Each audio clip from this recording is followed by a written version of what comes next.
does he does his GBK Brand Bar during the Oscars, the Emmys, the Rock and Roll Hall of Fame shows, where brands are able to put their products in the hands of celebrities. And if they like them, a lot of times you get your picture taken with them. And so he is really groundbreaking in his collaborations, and he has proved that giving back and thriving in business can truly go hand in hand. So I would like you all to welcome Gavin Keilly, CEO of GBK Brand Bar. Welcome, Gavin.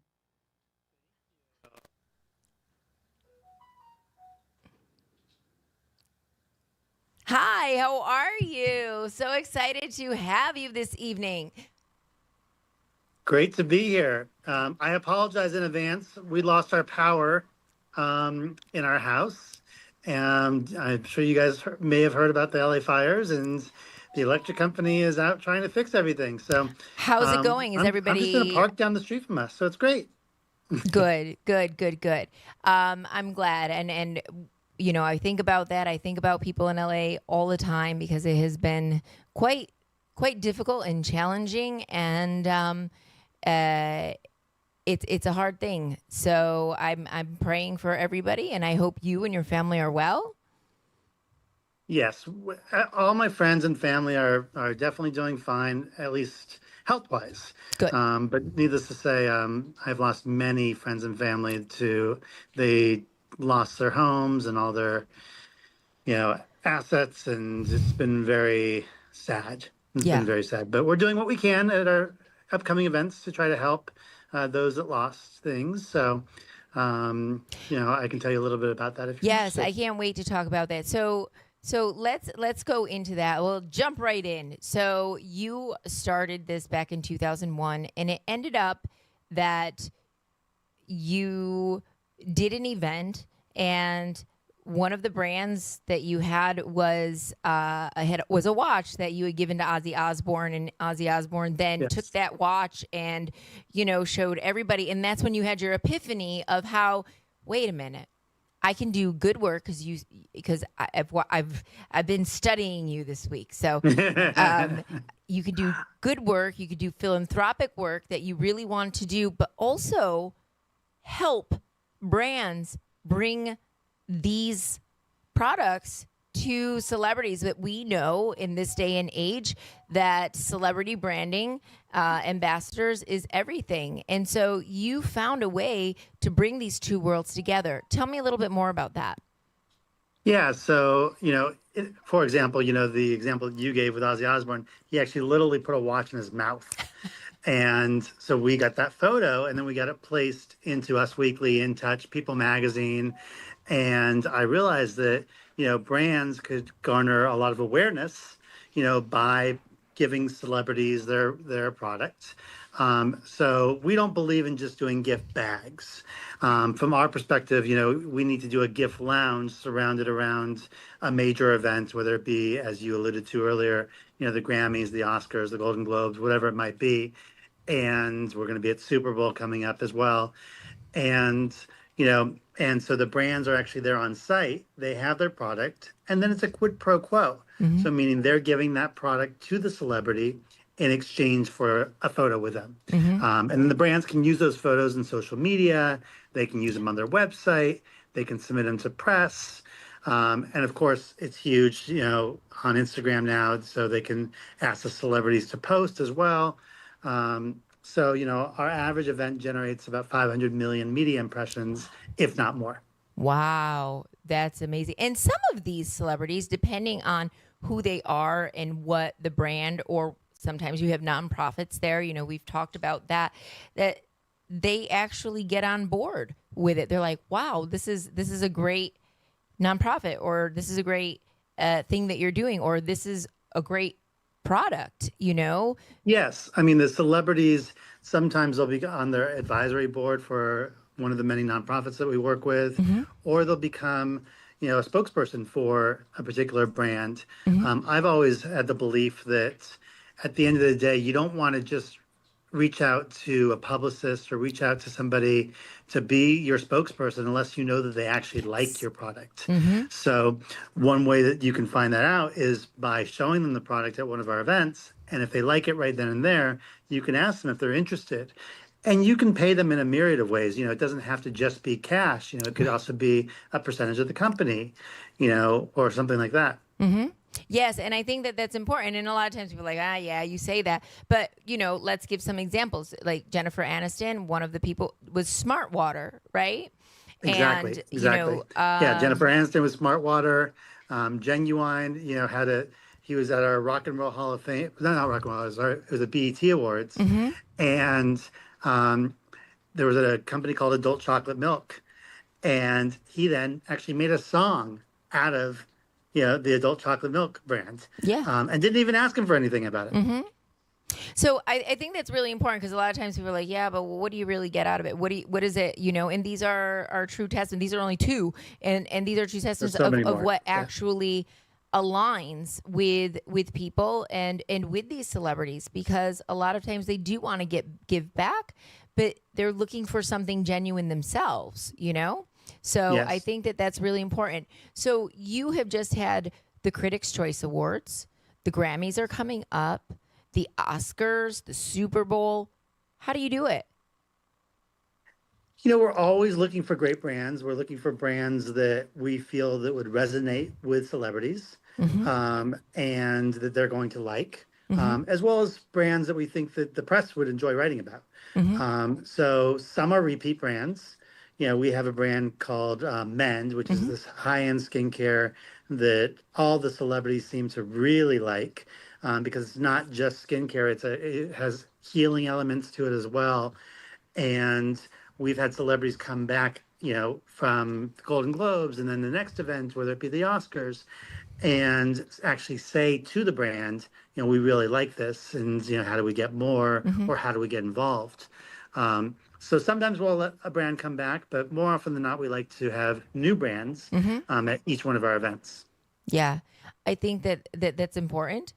What do you look for in a brand? If somebody's coming to you for the first time, I'm sure that not everybody can come in.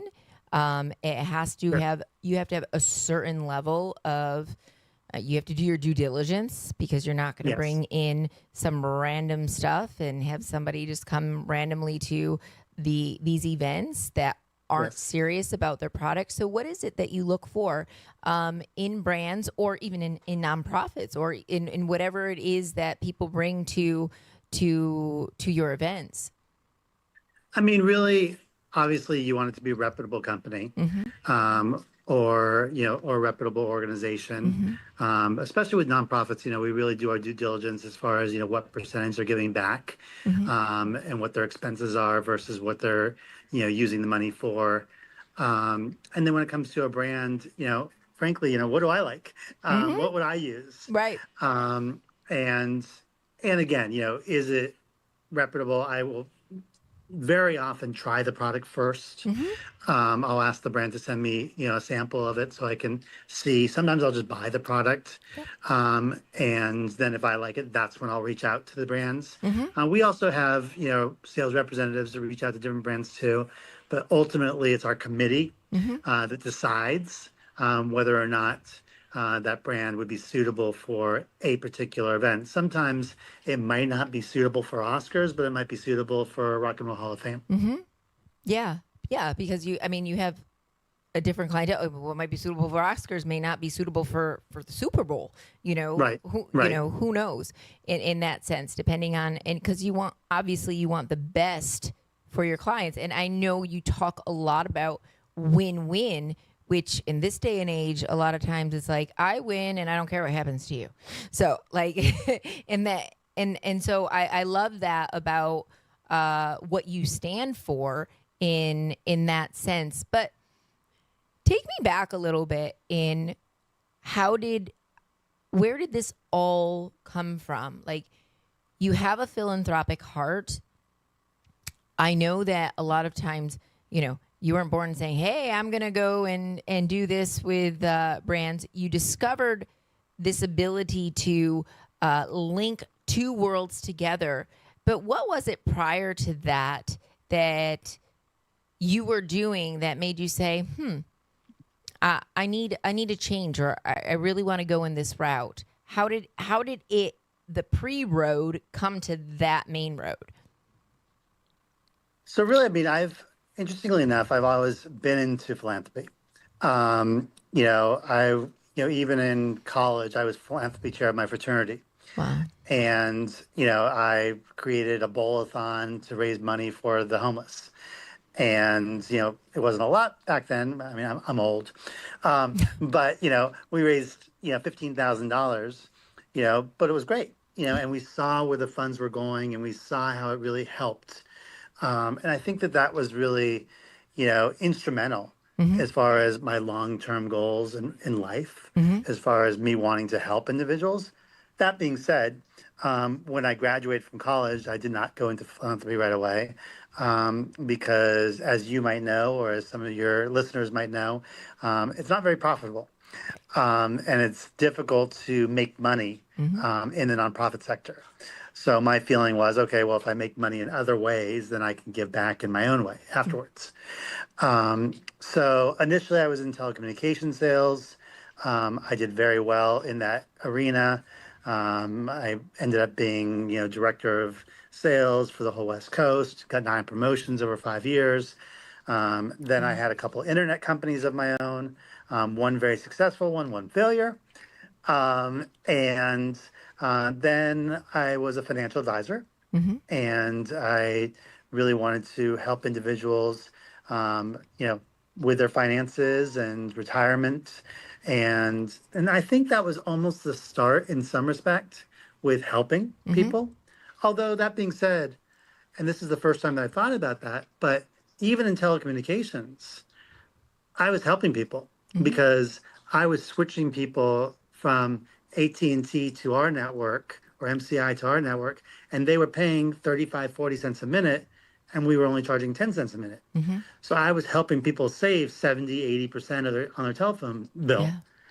And I know that sounds minor, but with businesses that were spending $10,000 a month, that's a $7,000 savings or $100,000 savings a year. So even back then, I think I was trying to feel good about what I was doing, even when it was sales. So then when I was in finance, basically the market was going down. It was around 2000, and there was a big downturn in the markets. And from my perspective, I couldn't look at myself in the mirror when I was asking people for their funds and trying to put them in mutual funds or whatever it might be. And it was going down 20, 30%, and that was a retirement. So I stopped doing that, and I said, what do I want to do with my life? And still figuring that out. But really, it was, I wanted to make a difference in the world, help others, and not be a martyr in the process. So basically, I went to go work for City of Hope initially, and I was their director of development there. And we started producing events. And then from there, Sharon Osbourne had attended one of my events, and Sharon asked me to help her with her colon cancer foundation and start that foundation. So I ended up leaving City of Hope, starting that, and the rest is history. Wow. Wow. That's incredible. And I think that when you look at all of those things that led you to there, it was probably pretty divinely led. But where did this heart come from? What was it? Let's go back to your childhood a little bit. I'm going to go a little deep here on you. Uh-oh. As to, a lot of times, and I'm in education, so I see young people and I see, how I am, and I always want to help and I always want to serve. I see how you are, and you have that same type of heart. Were you raised that way? I think that part of it has to do with the fact that I was dyslexic. Okay. And I wasn't diagnosed as being dyslexic till my junior year of high school. Wow. And prior to that, I was not doing well in school at all. Teachers thought either I was dumb or I wasn't trying. Mm-hmm. And neither one was a fact. But Cool. I truly thought I was done, or that had to be the case because I was trying. Mm-hmm. So I think that maybe the way that I was treated maybe had some type of shift in regards to me wanting to give people the benefit of the doubt and help them. I don't Mm-hmm. really know for sure, but that's certainly a possibility. What was that like? Like, as an educator, wait, what as a person who has dyslexia, like, a lot of times people say, oh, they read words backwards and stuff like that. But what did that look like to you? For me, it was more about reading comprehension Mm-hmm. and how I understood things. And once I was diagnosed, I learned how to learn, Mm. meaning I had to read out loud in order to understand things. Anything that's complicated, of course. I was always very good at math, Mm-hmm. but some of my teachers wanted me to show my work, and I couldn't even show my work. I could get the answer, Mm-hmm. but I couldn't tell them how I got there. So it was very frustrating at times. Sure. Yeah, for sure. Because if you get the answer, if we all get the same destination, what does it matter how you got there, right? Right. And I think that that's important. So I find that very interesting because sometimes I look at it and not knowing or not having that experience with dyslexia, it's like it's not just about a bunch of words being jumbled up in front of you. It's that it's a comprehension part of it too. And so I find that interesting. So let's say you graduated from high school. You ended up going to college. Yeah, so I was very fortunate because once I was diagnosed, I went to a school specific. My parents were fortunate enough to have the ability to send me to a school specifically designed for dyslexia. Hmm. So I went to a school called Landmark West my senior year, and I got all A's and a B. Nice. So I believe that the colleges, even though I got terrible grades, probably never better than a B if I was lucky, Mm-hmm. mostly C's and D's prior to that. I believe the college said, okay, we see this person has potential because once I learned how to learn, Mm-hmm. I had that ability. Mm-hmm. And then I went to college and I got a 3.6 grade point average in college and studied business. I went to Sonoma State and took a few classes at UC Berkeley. Mm-hmm. And, and then I, graduated from there and went on to other things. So what was it in that process of learning how to learn that you did that changed things for you? I mean, my life did a 180. I used to say my life did a 360, which wouldn't be Mm-hmm. very good. I I'd know, be I back know. where I I started. do that all the time. Um, I'm like, wait a minute, but I my came life back did a around to the 180, beginning. literally. I mean, I gained the confidence in myself. And by the way, I was actually accepted to go to UC Berkeley initially, but I didn't have the confidence yet Mm-hmm. to go to a bigger school. Mm-hmm. And I'm very glad that I chose Sonoma State because it was a small school. I had the opportunities. So, as I alluded to, I was philanthropy chair of my fraternity, SAE. I was also chairman of the board of the student union. So I had these leadership roles that helped me, really develop myself as a whole and gain the confidence that I needed in order to achieve where I am today. Mm-hmm. Do you feel that? Do you have children? I do. I have a Okay. 14-year-old beautiful little girl. So do you feel that? What do you feel are the main challenges that she faces with school today? Do you feel that she has the? I mean, I'm sure she's not dyslexic, but does she have? I know in growing up, some things are extremely difficult. One of the things that you said was confidence. How do you find that do you instill in her the same philanthropic heart that you have and embrace that so that she becomes a part of what you do as well? I definitely try to. It's kids these days they have a lot of distractions, shall we say? I mean, my daughter is very kind and very, Mm-hmm. very sweet. And, we'll go to an organization called Food on Foot, where we help the homeless there. Nice. And she's joined certain clubs, at school as well, which is philanthropic, Mm-hmm. which is great. Mm-hmm. Um, you know, but at the end of the day, some kids, as kids can be mean. Yep. So Morgan is not dyslexic, but she has her other challenges, Yeah. with friends and with kids at school, and I think all kids do. Yeah. I think that unfortunately, kids can be mean. Yes. And but you know, And is that trying to fit in? I think it's trying to find that place. We all are trying to fit in or trying to portray something that, and we're not quite sure where it is. So even if we as adults are, you're like, well, I'm sure I'm trying to figure out what I want to be when I grow up. Sometimes for kids, it's got to be just as.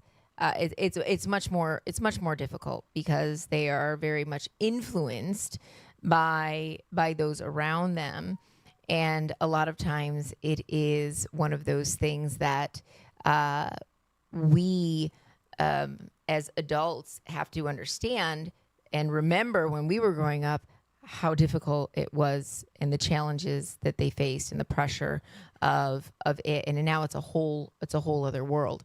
So I think that's really important, and it's very interesting, the entire that concept of what young people do and how they internalize a lot of things. But yes, you are right that a lot of kids are just mean, and you try and sway them in the right way, and then you try and give your daughter, I'm sure, and other kids, that confidence, that backbone to understand that, hey, it's only temporary.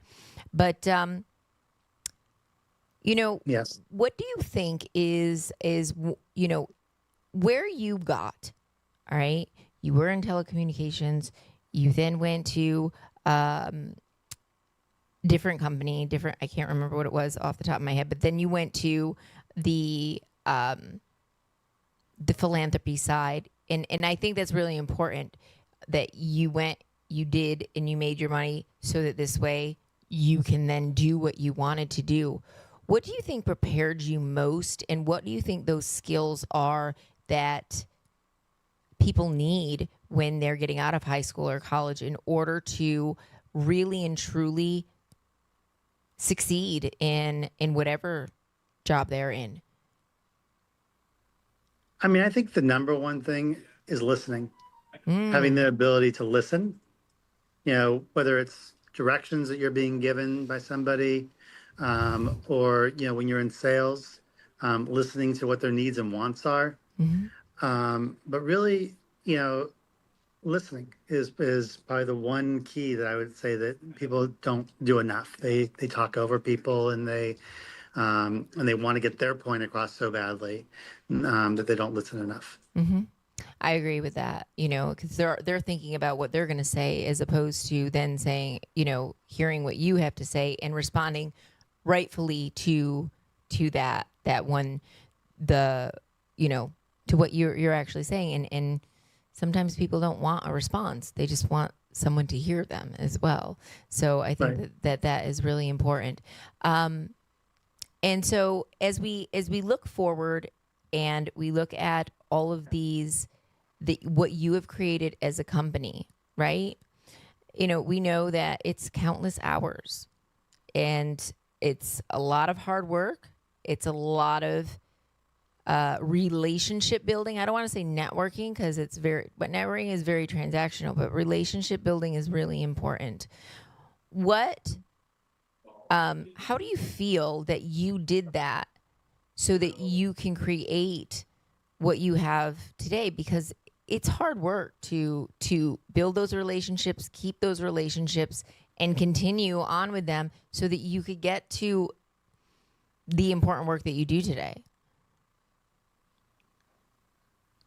I think being true to your word Mm. is probably, the number one thing.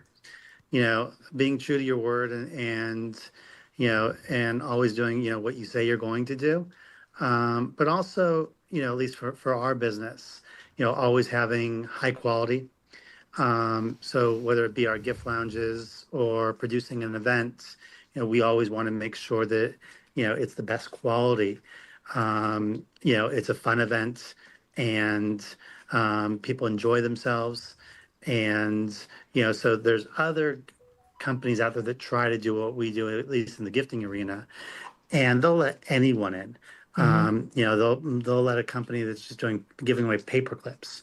But at Mm, the end of the day, the celebrity, you have to acknowledge the fact that, you are asking them to take a photo with this product, so you need to give them something of value. right. Um, yes, and that is probably one of the key things, because it's not just that you're going to go in and just have anybody there to do whatever they want. I mean, you have to realize too that for them, they put in their time and effort. If they're at the Super Bowl, or if they're winning a Grammy, or if they're nominated for an Oscar, or whatever it is that they're there, like that's hard work. That's, so making sure that they're rewarded with something. But what I do like that you said is, because growing up, I always knew of the gift bag. They get the swag bag All right. in the Yeah. back, and behind backstage, for taking part or being there, or whatever it was. Where did the idea of a lounge come from? And because, like you said, like they say you're the gift bag king, but I don't. I think it's way more than a gift bag. Well, Gift Bag King only came across because my initials are GBK. So, Ah, so I okay, I get it. Gavin Blake Kylie. So Yes. Gift Bag King came from that, from because my company is GBK. So Mm-hmm. Gift Bag King, giving back kindly is Ooh, another thing. Now, yep. people are calling me the Godfather of gifting, Nice. but that's not GBK anymore. Um, um, but really, it just came about, at that Osborne event where I realized that the photo is the most powerful thing, Mm-hmm. and just putting your brand into a bag and not even knowing if the celebrity's ever going to get it Yeah. or who's going to get it, Mm-hmm. is not a value to a brand. Absolutely. What did you have to do in the beginning? What was it that, because obviously right now you're talking about years later and many of these events later, to get the trust and the celebrities to want to come to your events? I think I was fortunate in a way. I mean, because my first event that I did at the Osbournes home, we had Justin Timberlake there, we had Elizabeth Taylor, we had Tony Bennett. Wow. Um, so we had a lot of big celebrities there. So, and I had the photos that where we gave those watches to those big celebrities. So I was able to use those as a selling tool Mm-hmm. for my next event. And then in my first event, we probably only had 10 brands. Mm-hmm. And now we're up to, now we're turning away brands. Right. So now we have 25, 30 brands. We don't really like to have more than 30 at any one particular Sure. event. Because again, we're asking the celebrity to go to vendor to vendor to vendor to vendor and take a photo with each one. So the average celebrity is there for an hour and a half, 2 hours. That's basically 2 or 3 minutes with each brand. But don't get me wrong, they're having fun. Yes. Because They're having fun not only because they're getting great products, but also because there's a DJ there, there's mm-hmm. food there, there's great alcohol. We always have amazing wine. And they're running into their friends. Mm-hmm. They're running into other celebrities that have been nominated or people they haven't seen in a few years. So it's a good time had by all. Yeah. It's a social engagement. It's like you said, it's not just them going and getting something. Like, I know your Oscar one is 2 days. It's not Yes. just, Yeah. and so it's really, it's an event. It's a Yeah. party. It's a, hey, congratulations. But also, I can't say enough how much it is a win-win for both people, for everybody involved. Yeah, we actually call it a win, win, win, win, Yeah. because the celebrity wins because they get great gifts, Mm-hmm. The brands win because they get amazing photos and press. Mm-hmm. The nonprofits win because they have the opportunity to educate the celebrities and the press about the work that they're doing, and I'm able to make a living doing it. Exactly. That Yeah, is true. It's four wins yeah, right there. What um when you now I want to go over to, because you also talked about, okay, so you have the lounge, but then you say you help people put on other events. yes. Um So we so we produce charity events as well. okay. So basically, if a nonprofit's producing a gala, we will help them produce it from A to Z. Mm-hmm. And what that means is, I mean, you've obviously gone to a fundraising event where there's, sit down table Yeah. and performers and honorees and presenters. Well, we will help them not only get the presenters, Mm-hmm. but educate them as far as who they should honor, because very often people honor the wrong individual, Mm-hmm. or I won't say it's never wrong. I think that's the wrong word to say. Um, they don't honor a person that might help the cause even more. Right. They don't want to Um, honor somebody that, like, it could be a good person, but it doesn't necessarily align with their mission and their vision. exactly, exactly. Mm-hmm. But so what we do is, you know, we figure out a way that, frankly, they're not even paying us anything in some respect. Mm-hmm. Because what we'll do is we'll give them a free space at one of our events, Mm-hmm. so they have the ability to ask various different celebrities if they'll join their honorary board, Mm-hmm. to ask a celebrity if they do align with their mission to maybe be honored, ask a celebrity to maybe present an award if they Mm-hmm. align with the mission. And also, at the event, we'll auction off the ability for one of their donors to come to one of my future events and be a celebrity for the day. So typically that'll go for 15 or $20,000, which is basically our fee to produce the event. Wow. Wow. That's great. That's Yeah. incredible. We need to talk. Yeah. But either way, like, I think that that is important. Like, you do that philanthropically. Do you do it for also other events too? Like people who are doing parties or galas that maybe may not be for nonprofit, but Yeah, I mean, we've certainly have done a myriad of launch parties, or a party at a trade show or something like that that they mm-hmm, want to produce. And even then, we'll try to get a celebrity element into it, mm-hmm. invite people that we might know, because people like celebrities, Yes. and it enhances an event. It does.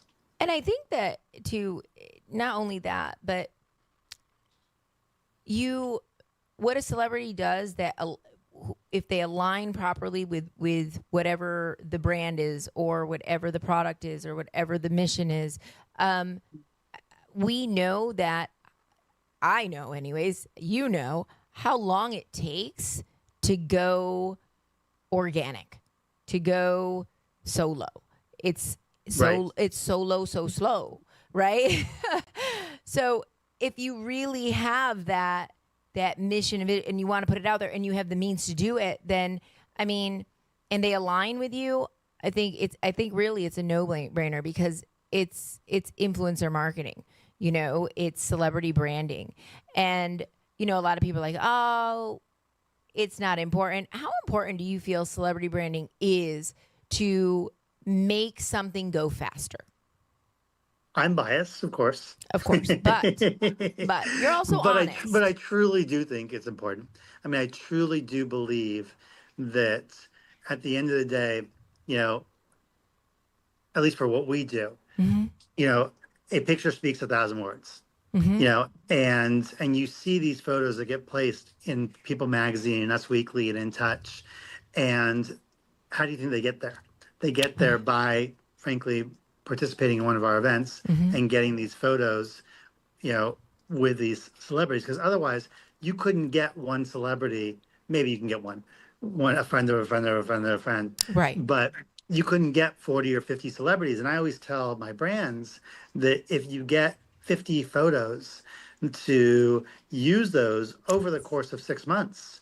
So now you have, one photo a week or Yep. two photos a week of different celebrities with your brand. So now it's, oh, wow, they have your brand. Oh, wow, they have your brand. Oh, my goodness. And you just keep pushing it out there. Exactly. People are impressed. Yes. Yes. And that just like you said, it goes a lot faster But and not to interrupt, but also it's if the celebrity likes it and then they post, now yes. you're really talking. I mean, some of these celebrities have 5 million, 10 million, 20 Yes. million followers. And now you're getting your product out there organically. Mhm. Yeah. A lot of times in one of my mentors said to me, cuz a lot of times people say I can't afford it. And he always would say back, can you not afford it or can you afford not to? You know, Correct. because a lot of time we think of the financial investment, which obviously there has to be a financial investment, but what comes back is much greater than that financial investment that you put in there, because you are, for you as a single person to hold that kind of event, to be in front of those celebrities, to then get all of that press and everything that goes along with it, that you're talking a whole lot of money. So by them, partnering with you, doing this and aligning with you and what you're doing, they get all of that without the heavy price tag. Really.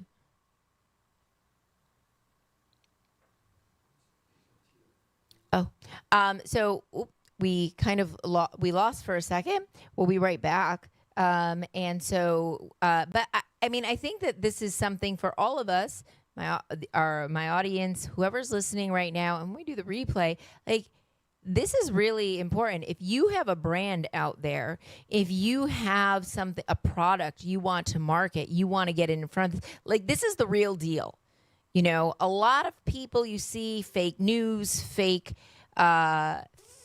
promises on social media. You see all of these things happening out there. I can do this. I can do this. I can market this for you. And you end up spending thousands of dollars and you get nothing. It's happened to me more times than I like to. It happened to Franklin here at Punta Cana Hits.